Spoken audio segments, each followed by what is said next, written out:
हां रेडी.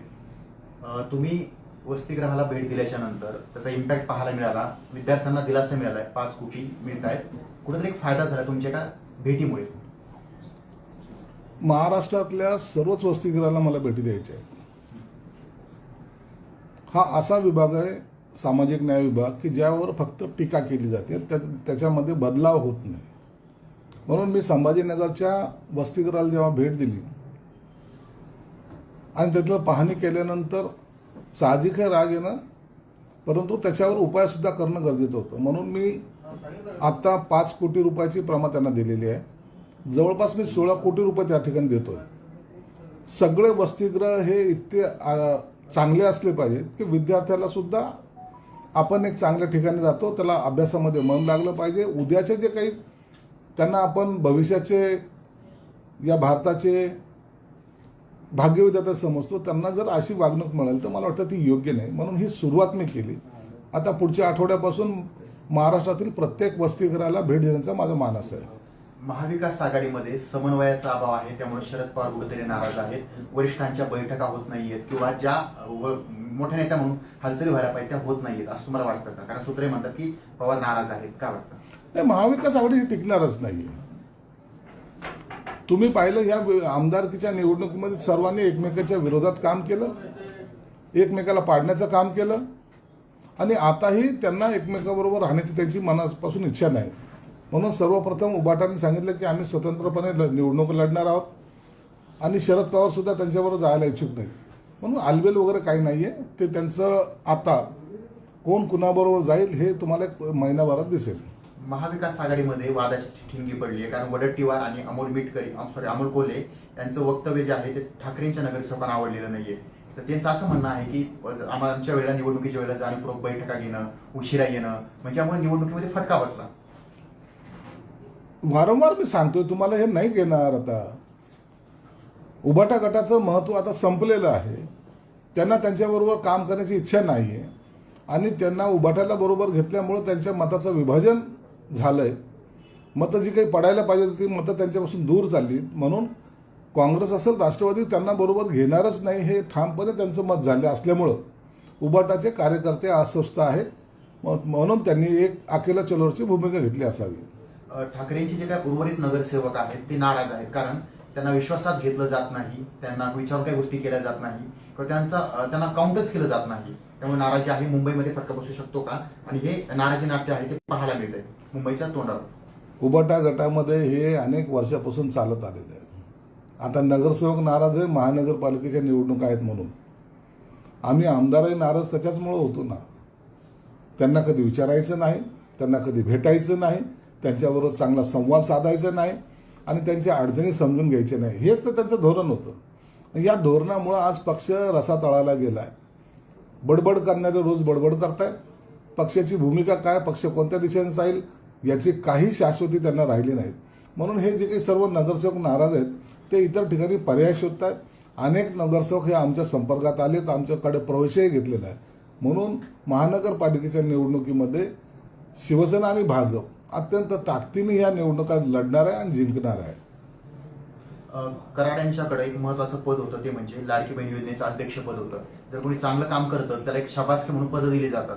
तर हे ते चांगलं काम करत होते म्हणून त्यांना एक शाबासकी दिली असं बावनकुळे म्हणतात. आता या कराडाच्या बाबतीमध्ये जे काही आता इतके स्टेटमेंट आता बाहेर आलेले आहेत, तुम्हाला एक निश्चित सांगतो, आरोपी म्हणून त्यांना पकडलेलं आहे, चौकशी चालू आहेत आणि या खुनाच्या सगळ्या संदर्भामध्ये त्यांचा हात असण्याची शक्यता नाकारता येत नाही. म्हणून जी काही कठोरातल्या कठोर शिक्षा ही त्यांना भोगावीच लागेल आणि असं पद देऊन समाजामध्ये एक वेगळा मेसेज द्यायचा जो काही प्रयत्न झाला आहे, मला वाटतं मुख्यमंत्र्यांची गंभीरपणे दखल घेतली असेल आणि तातडीने त्या पदावरून त्यांना पदमुक्तसुद्धा केलं असेल. पुण्यात ज्या काही गुन्हेगारीच्या घटना घडत आहेत त्यावरून अजित पवारांनी आयुक्तांवर प्रश्न उपस्थित केले, टीका केली आणि फडणवीसांकडून एकीकडे पाठराखण करण्यात येते आणि ते असं म्हणतात की सगळ्या घटनांमध्ये आरोपींना तात्काळ पकडले आहे. जे जे गुन्हे झालेले आहेत त्याच्यातले सगळे आरोपी पकडण्याचं काम सरकार करत आहे, ते त्यांचे पोलीस आयुक्त करत आहेत. परंतु ह्या ज्या काही सराईत टोळ्या ज्या निर्माण झाल्यात, या कुणाच्या आशीर्वादामुळे निर्माण झाल्यात याच्याकडे सुद्धा लक्ष देणं गरजेचं आहे. राजकीय त्यांना हात असल्याशिवाय, त्यांना आशीर्वाद असल्याशिवाय अशा टोळ्या निर्माण होत नाही, असं सर्वांचं जाणकारांचं सुद्धा मत आहे. म्हणून हे राजकीय लोक कोण याचा सुद्धा शोध घेणं गरजेचं आहे. एखादा गुंड निर्माण होतो, त्याला जेव्हा राजकीय पाठबळ मिळतं त्या टायमाला त्याची गुंडगिरी फोपवते. हे महाराष्ट्राने अनेक ठिकाणी पाहिलेलं आहे. म्हणून सरकारने चौकशी करताना गुंडाला ताब्यात घेण्याबरोबरच त्याच्या मागचे कोण सूत्रधार आहेत यांच्याकडे लक्ष दिलं पाहिजे. राष्ट्रवादीच्या नेत्यांना म्हणजे पदाधिकाऱ्यांना मार्गदर्शन करताना अमोल कोल्हे म्हणाले की काँग्रेस यांची जी पाठ आहे ती अजूनच मोडलेली आहे आणि ठाकरे गट अजूनही झोपेत आहे, त्यामुळे त्यांच्यामध्ये वाद निर्माण झाला. राष्ट्रवादीने काय बोलावं आता? राष्ट्रवादीला त्यांच्याबरोबर जायचंच नाही आहे. राष्ट्रवादी एक वेगळ्या दिशेने चाललेली आहे. तुम्ही पाहत असाल राष्ट्रवादीची आजकालची भूमिका ही कधीच महाविकास आघाडीची भूमिका म्हणून त्यांनी मांडलेली नाही.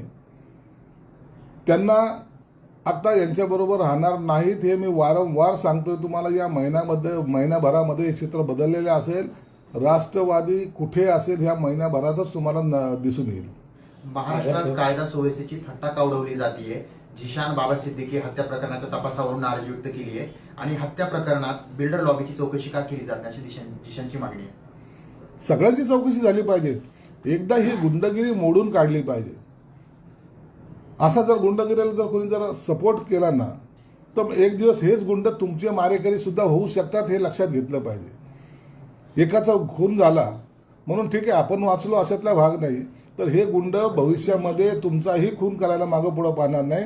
म्हणून सर्व राजकीय पक्षाच्या नेत्यांनाही सांगतोय की तुम्ही यांना सपोर्ट करू नका. जे काही तपास चालू आहे त्याला सहकार्य करून या सगळ्या गुंडाचा नायनाट झाला पाहिजे. हे महाराष्ट्र सुसंस्कृत राज्य आहे, त्याच पद्धतीने या राज्याचा कारभार चालला पाहिजे. या मत जे जनतेचं आहे त्याच मताचे आम्ही आहोत. हे महिन्याभरात राष्ट्रवादी कुठे गेली असेल म्हणजे काय नेमकं म्हणणं? राष्ट्रवादी काय त्यांना पक्ष बदलायची सवय आहे. त्यांना काय विशेष नाही आहे याच्यात. तुम्हाला काय वाटतं? हीच राष्ट्रवादी कधी काळी काँग्रेस फोडून बाहेर आली, पुन्हा काँग्रेसमध्ये गेली. आता ज्यांच्याशी कधी आयुष्यामध्ये त्यांचं जमत नव्हतं त्या उबाटाबरोबर युती केली. भविष्यामध्ये त्याच्यापूर्वी यांनी सकाळच्या शपथ सुद्धा घ्यायला लावल्यात आणि भविष्यामध्ये त्यांचा वेध आज त्याच ठिकाणी आहे जे तुम्हाला जाणवतंय. या महिनाभरामध्ये राष्ट्रवादीचा एक वेगळा अजेंडा तुम्हाला पाहायला मिळेल. म्हणजे महिन्याभरात शरद पवारांचा राष्ट्रवादी गट अजित पवारमध्ये विलीन होईल? होऊ शकतो, हरकत नाही व्हायला. आता जे काही फोडाफोडी म्हणतायत, खासदाराला फोन केल्याच्या बातम्या येत आहेत, याचा अर्थ ते एकमेकाशी जुळून घेण्याच्या मनस्थितीत असावेत. फक्त त्याचा स्फोट तातडीने न करता या महिन्याभरात होईल. पण सत्ताधारी पक्ष म्हणून तुम्हाला ते मंजूर आहे का? तुमचं आलायचे आम्हाला त्यांच्या पक्षाची काय घेणं देणे. आम्ही महायुती म्हणून इथे आहोत आणि आमची महायुती मजबूतीने काम करते. राष्ट्रवादीची ताकद वाढली तर हे म्हणजे शिंदे सेनेसाठी पण आम्हाला कोणाची ताकद वाढली काय आणि कमी झाली काय काही फरक पडत नाही. काय कमी झाली काय काही फरक पडत नाही. आम्ही आहोत आमच्या ध्येय धोरणाला चिटकून आहोत. आमचा विषय महत्वाचा आहे. आम्ही शिवसेना प्रमुखांची जे काही विचार घेऊन पुढे जायचा जो प्रयत्न आमचा आहे त्याच्याशी कुठेही कोणीही स्पीड ब्रेकर घालू शकत नाही आणि आमच्या भूमिकेपासून आम्ही हलणार सुद्धा नाही. पण खूप मोठं विधान करताय तुम्ही, म्हणजे महिन्याभरामध्ये राष्ट्रवादीचं विलीनीकरण होईल संकेत मिळाले तर सगळे तसे संकेत आहेत. आता तुम्ही गेले दीड महिन्यामध्ये पहा त्यांच्या पक्षाच्या नेत्यांनी जे वरिष्ठ नेते त्यांनी कुठेही अशी टीका कुठेही केलेली नाही आणि तीच बाजू ती दिशा पाहून उबाठा गट सुद्धा आजकाल देवेंद्र फडणवीस साहेबांच्या प्रेमात पडलेला आहे. भेटतायत वारंवार, साथ मिलके काम करण्याची घोषणा करतायत आणि एकदा नाही दोनदा नाही अत्यंत विकासाचा यांना जो काय आव आणता येते त्या दिशेने जे काही भेटतायत याचा अर्थ असा होतो की आता हे थकलेत. यांना आता जाणीव झाली की आपण जे काय बोंबलत होतो, आपण जे काय टोमणे मारत होतो त्याचा काहीही उपयोग या महाराष्ट्राच्या जनतेच्या मनावर झाला नाही. म्हणून आज त्यांना या सगळ्या प्रवाहाच्या बाहेर राहणं परवडणार नाही. माशासारखे तडपडून हे लोक मरतील त्यापेक्षा समुद्रामध्ये डुबकी मारणं हे त्यांच्याकडे असलेला पर्याय आहे. तुमच्याकडनं काही टाळीचा हात आहे का? जसं इकडे शरद पवार एकत्र येण्यासाठी त्यांचा वेध आज त्याच ठिकाणी आहे जे तुम्हाला जाणवत आहे. या महिन्याभरामध्ये राष्ट्रवादीचा एक वेगळा अजेंडा एकत्र आता टाळ्या वाजवायचा टाइम गेलेला आहे. जर त्यांना वाटत असेल तर त्यांनी ते विधान करावं. आता आम्ही त्या विधानाकडे पाहणार नाही, त्यांना तो टाळी मारण्याचा संधी सुद्धा देणार नाही. महापालिकेच्या निवडणुकीच्या पार्श्वभूमीवर उद्धव ठाकरेंनी नगरसेवकांना सांगितलं की तुम्ही तुमच्या स्वतंत्र लढाईची तयारी करा, म्हणजे उभं टाकून काँग्रेस सोडून द्यायची तयारी सगळी. उभटा तर सोडणारच ना, काँग्रेसच त्यांना सोडते. उभटा हा राष्ट्रवादी किंवा काँग्रेस यांना सोडत नाही, तर ते पक्ष यांना सोडत आहेत. म्हणून यांची चाललेली तडफड आहे आणि त्या तडफडीचा परिणाम आता अकेला चलोरेच्या भूमिकेत आहे. असं आहे की तुम्ही सोबत येऊ शकता का? जसं राष्ट्रवादी येते तसं काही शक्यता आहेत का? दोन कशासाठी या चर्चा करायच्या? उगाच त्यांना भाव देण्यामध्ये काय अर्थ आहे? त्यांना जाणीव होऊ द्या ना. त्यांनी हात पुढं का करत नाही? मग टाळी द्यायची की नाही आम्ही ठरवू ना. परंतु ते हात देणार नाही. मग बघा, त्यांनी टाळी द्यायचा प्रयत्न केला, परंतु आम्ही हात कसा झिडकारला. हे सगळेचे काही हावभाव आणण्याचे काही प्रयत्न आहेत ना. म्हणून तुम्हाला सांगितलं, आता यांचे जे फोटो येतात ना, 3-3 वेळा देवेंद्र फडणवीस साहेबांना जाऊन भेटणे, मग फडणवीस साहेब चांगले काम करतात त्याचे गुणगान गाणे, यांच्या या सरड्याच्या भूमिका बदलताना या महाराष्ट्राने पाहिलेले आहे. म्हणून आता यांच्या भूमिकेवर कोणी विश्वास ठेवत नाही. उद्धव ठाकरे पदाधिकाऱ्यांना सांगतात की शिंदे सेनेकडे जाऊ नका, तिकडे काही भवितव्य राहिलेलं नाही ते. तर त्यांच्या पक्षात काय भवितव्य? त्यांचा पक्ष तर डुबलाय. आम्ही 40 ते 60 झालो, ते जे काही 56 होते त्याचे 20 झाले. भवितव्य कुणाला आहे? भवितव्याची भाषा करणाऱ्यांनी स्वतःच्या भवितव्याची थोडीशी चाचपणी करावी. आपण नेमक्या कोणत्या स्टेजवर आहोत? उद्धव ठाकरे आपलं एक व्हिडिओ व्हायरल होतोय सोशल मीडियावर आणि दावा केला जातोय आणि आदित्य ठाकरेंचं एक हॉटेल आहे, असं व्हिडिओ खूप व्हायरल. काय माहिती आता आदित्य ठाकरे यंग जनरेशन काय नेमकं करते धंदे हे त्याच्याबद्दल मी तर भाष्य करणं योग्य नाही. व्हिडिओ व्हायरल होतोय, खरा की खोटा त्याबद्दल जोपर्यंत आपण पाहत नाही तोपर्यंत त्याच्यावर भाष्य करणं योग्य पण नाही. पण ते अंधेरीतला तो बार आदित्य ठाकरे यांचाच आहे अशी चर्चा आहे, तसा दावाही केला जातोय. आता याचं स्पष्टीकरण आदित्य ठाकरे दिलं पाहिजे ना. समाजसेवेसाठी इतकं मोठं संस्थान उभं करण्याचं जर आदित्य ठाकरेच्या डोक्यात असू शकतं, प्रगत महाराष्ट्राचं प्रगत भारताचं जे भविष्य पाहत आहे त्याच्यातला हा एक भाग असावा. म्हणून याचं उत्तर सुद्धा ते समर्पकपणे ते देऊ शकते. आपल्या मुलीबद्दल एक आक्षेप व्यक्त केला, पाहणी केली काल, तशी त्यांनी पोस्ट देखील केली आणि नंतर ती डिलीट देखील केली. दानवे असं म्हणतात की मंत्र्यांच्या मुलींना अशी पाहणी कशी करता येते? पाहणी करतानाही तिथं सरपंच होता, त्या सरपंचाबरोबर माझी मुलगी गेली होती आणि अधिकाऱ्यांबरोबर जाऊन जर एखाद्या कामाचं जर पाहिलं तर त्यात काही गैर नाहीये. जर तुम्हाला असं वाटत असेल तर तुम्ही पाहतात की साधा नगरसेवक असेल, साधा कार्यकर्ता असा अनेक वेळेला अधिकाऱ्यांबरोबर बैठका घेत असतात, अधिकाऱ्याबरोबर पाहणी करत असतात. काम करताना ज्यांना काम करायचं नाही असे लोक आक्षेप घेतात आणि त्याच्याकडे आम्ही काही जास्त महत्व त्यांना देता येईल नाही. कुठल्या अधिकारात पाहणी करता येते असं? अधिकार तर माणूस नाहीये, नागरिक नाही आम्ही. माझी मुलगी तर नागरिक नाहीये, तिने जाऊ नये, नागरिक समस्या सोडू नये, हे कोणत्याच तत्त्वज्ञान नाही. म्हणून हे या सगळ्या फालतू गोष्टीला मी महत्व देतो. ठाकरे गटाकडून आता मुंबईत भेटायला येतात, त्यांना भेटायचं फक्त काम सुरू करा.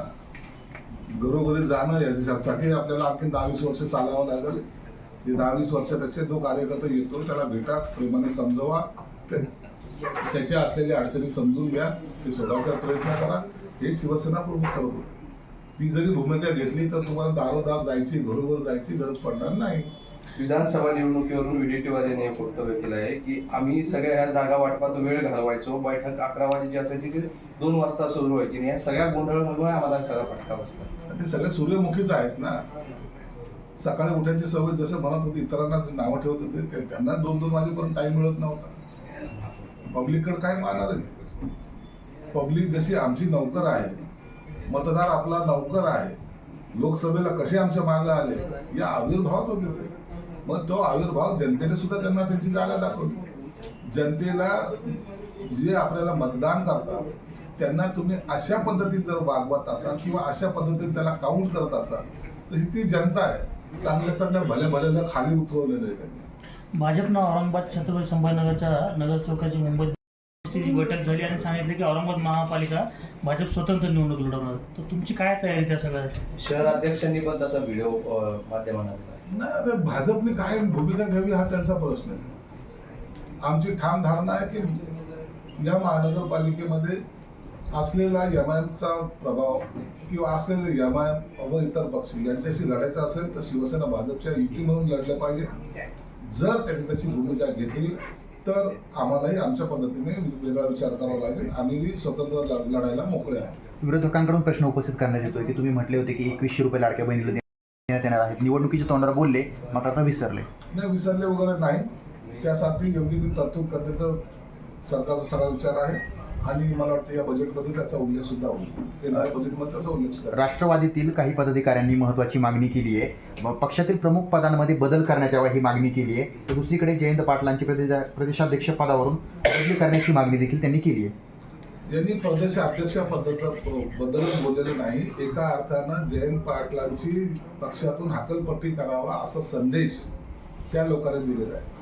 गेले वर्षभरापासून जयंत पाटलाला काम करू न देणं हा त्यांचा एकमेव अजेंडा होता आणि त्या पद्धतीने त्यांना वागणूक दिलेली आहे.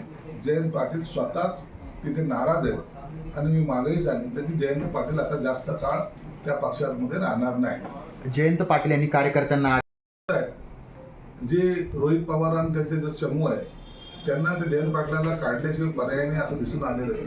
म्हणून जयंत पाटील सुद्धा जास्त काळ राष्ट्रवादीमध्ये राहणार नाहीत. हे पालकमंत्री पुढच्या आठवड्यामध्ये 19-20-21ला स्वतः मुख्यमंत्री परदेश दौऱ्यावर चाललेले, दावोसला चाललेले. त्यापूर्वी या सगळ्या नियुक्त्या केल्याशिवाय ते जाणार नाहीत असं एकंदरीत अंदाज आहे.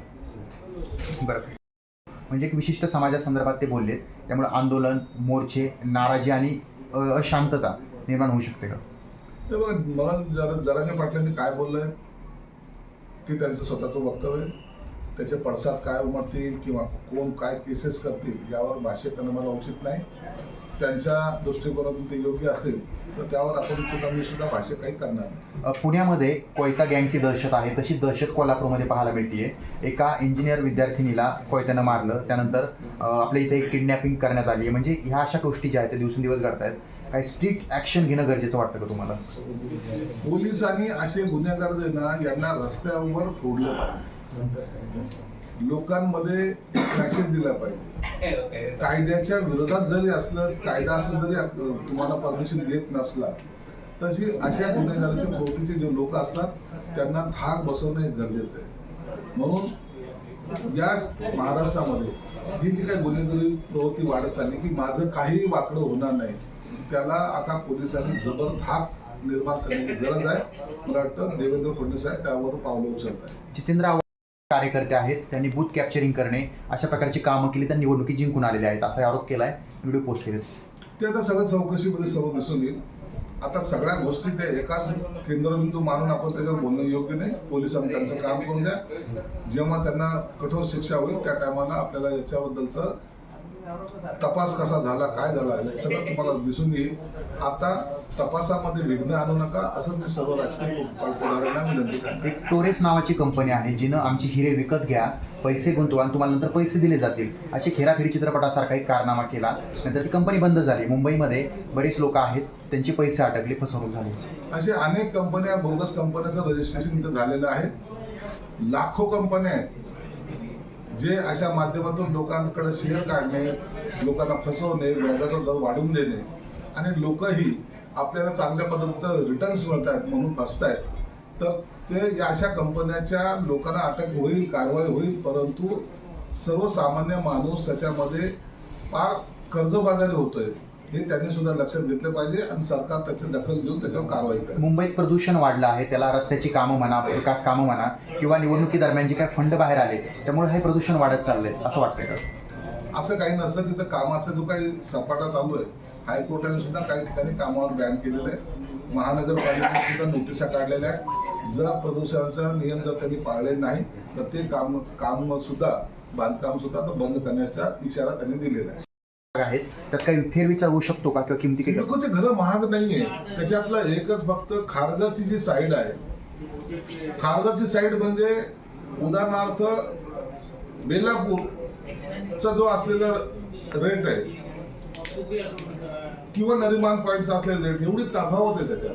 खारघरची साईड ही अत्यंत महागडी साईड आहे, तिथलचा रेट तसा आहे. म्हणून एकमेव उदाहरण सोडलं तर बाकी सर्व साईडचा जर तुम्ही पाहिला तर सर्वसामान्याला परवडणारे घरे 25 लाखापासून सुरू आहेत तर ते 46 लाखापर्यंत. म्हणून एखाद्या साईडवर जर तो रेट अभाव जात असेल तर त्या सर्व साईडला तुम्ही ग्राह्य धरणं चुकीचं आहे. नरिमान पॉईंटचा रेट वेगळा असतो, ठाण्याचा रेट वेगळा असतो. तशाच प्रकारे तो त्या भागातला नरिमान पॉईंट आहे, म्हणून त्याचा रेट तुम्हाला जास्त वाटतो. कोट्यवधींची बिलं हे थकलेली आहेत, ते म्हणजे घाटीकडे. कोरोना काळामध्ये ऑक्सिजन पुरवणं महत्त्वाचं होणाऱ्यांना पैसेच पुरवले जात नाहीत, कोट्यवधी रुपये थकलेत. मग भविष्यामध्ये जो काही नवीन व्हायरस आला आहे, अशा संकटामध्ये मग या कंपन्या सहकार्य करणार नाहीत, मग त्याला संकट निर्माण होईल. तुम्हाला काय वाटतं? याची सर्व ज्यांची बिलं थकलेली आहेत त्या संदर्भामध्ये आरोग्य मंत्र्यांनी सुद्धा तातडीने बैठक आयोजित केलेली आहे. ते याच्यावर सर्व व्यापी निर्णय सुद्धा देणार आहेत आणि येणारा व्हायरस आहे त्याची सुद्धा पूर्वतयारी म्हणून त्यांनी काही सूचना सुद्धा सगळ्या अधिकाऱ्यांना दिल्या. म्हणून आता थांबणे नाही तर चालणे हा सगळा मूल मंत्र हा आरोग्य विभागाचा सुद्धा आहे. छत्रपती संभाजीनगरमध्ये मुलींचा जो काही जन्मदर मुलींचा जन्मदर आहे तो म्हणजे 1000 मुलांच्या मागे. हा खूप तफावत आहे, खूप आकडा कमी आहे. हा कुठेतरी गर्भपात करणं किंवा चाचण्या करणं त्याचा हा परिणाम आहे. गर्भपात आणि चाचण्या करणारं एक राकेट बीडमध्ये बी होतं, संभाजीनगरमध्ये होतं, नांदेडला काही ठिकाणी पकडलेलं, लातूरला पकडलं गेलेलं आहे. या सगळ्या प्रकारामुळं मुलीचा जन्मदर घटतोय, ही खरं चिंतेची बाब आहे. आणि म्हणून हे आता यांच्यावर कठोर कारवाई तर केली जातेच आहे, परंतु अशा जे काही गर्भधारणेसंदर्भात जे काही चाचण्या करतात त्यांच्यावर सुद्धा आता देशद्रोहासारखा खटले त्याच्यावर दाखल झाले पाहिजेत, जेणेकरून त्यांना एक वचक बसला पाहिजे आणि ज्या ज्या ठिकाणी होत आहेत त्या त्या ठिकाणची माहिती जर सरकारला मिळाली तर सरकारही त्याच्यावर अत्यंत गंभीर स्वरूपाचे गुन्हे दाखल करेल. Thank you sir.